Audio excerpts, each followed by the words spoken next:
I'm Kurt Anderson in Studio 360. I recently spent some time with one of the most interesting people in Los Angeles.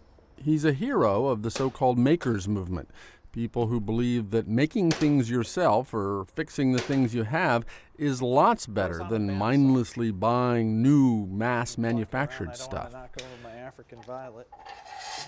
His name is Peter, but he goes professionally by Mr. Jalopy. Like a sort of New Age Rube Goldberg, he can build elegant contraptions out of the junk he finds at garage sales. But he still likes new technology. You know, I'm not a Luddite, by any means. I love technology, and a lot of my machines have computers inside that do things that I'd never be able to build myself.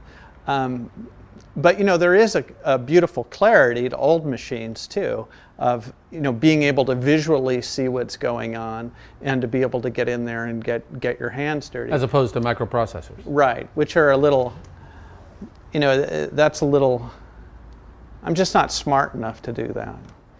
So I decided to build the world's largest iPod, which is this big, beautiful Farnsworth 40s radio cabinet, and then put in a hodgepodge of technology from all different eras, like the turntables from the 70s, and then it digitizes directly to an iPod, which is from 2000s.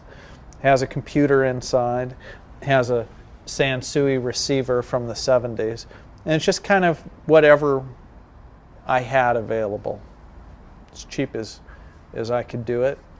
And and it's not just technological pieces.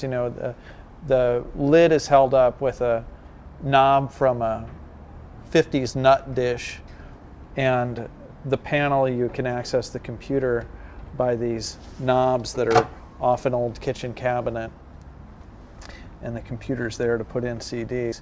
But the cool thing about it is you're just jamming a bunch of stuff in a box, make a pretty box, unless the original buttons operate the machine still.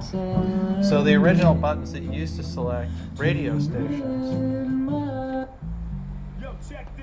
So these big, heavy-duty plastic buttons now actually operate the iPod. Yeah, check it. Try pressing.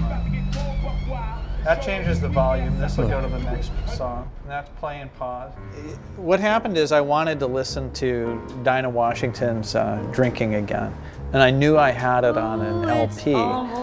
And I didn't want to go and buy it on a new format every time a new format comes out. I wanted to hear that old version with the pops and crackles that I remembered hearing before. That's why I'm drinking again.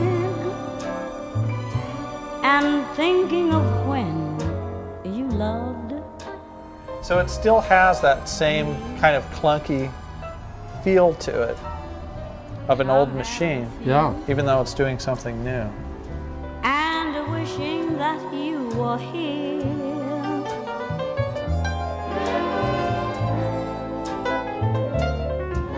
I'm making the rounds and